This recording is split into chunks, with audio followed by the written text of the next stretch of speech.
Bonjour à tous, j'espère que vous allez bien. Alors aujourd'hui, on a une nouvelle information qui nous vient de l'Organisation mondiale de la santé. On a une nouvelle taxonomie de santé publique pour l'écoute sociale sur les agents pathogènes respiratoires qui a été publiée avec d'autres outils utiles pour la gestion de l'infodémie. Vous savez que depuis le début de la pandémie Covid-19, il y a eu une avancée dans ce qu'on appelle la gestion de l'infodémie. La gestion de l'infodémie commence généralement par ce qu'on appelle l'écoute sociale.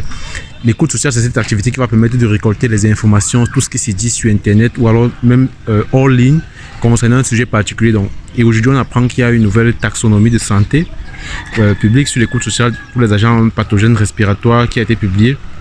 Et la taxonomie de santé publique pour l'écoute sociale permet de fournir une analyse, une structure permettant une analyse et d'aligner les données sur une stratégie de recherche afin de mieux comprendre comment la conversation publique évolue sur le sujet de santé d'intérêt. Donc la taxonomie aide à organiser et à cartographier les informations afin de fournir l'identification des enseignements liés à l'infodémie. Et l'OMS a donc développé et mis en œuvre cette taxonomie de santé publique pour l'écoute sociale, le coronavirus et le monkeypox qu'on appelle la variole du singe.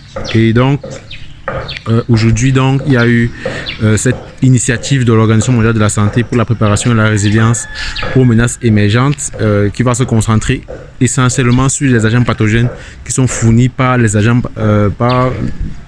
qui se concentrent sur les agents pathogènes qui se transmettent par voie respiratoire.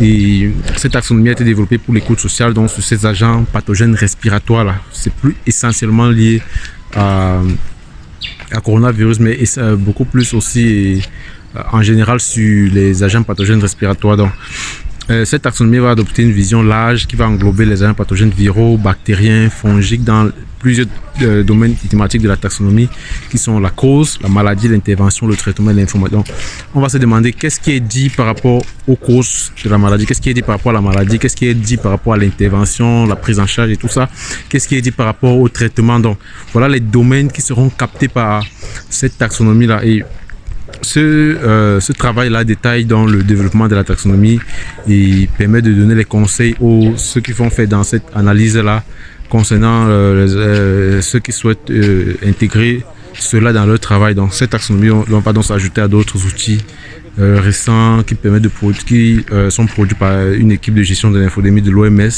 pour soutenir dans la planification pandémique et notamment les modules de formation OMS, WHO sur le développement de la taxonomie et d'autres sujets liés à l'infodémie. Donc, il y a dans le rapport de l'OMS UNICEF sur comment rédiger un rapport sur le contenu infodémique, ce qu'on appelle généralement Infodemic Insight Report, et également un nouveau portail sur les agents pathogènes respiratoires sur la plateforme de l'OMS pour l'écoute sociale basée sur l'intelligence artificielle, ce qu'on appelle ACE.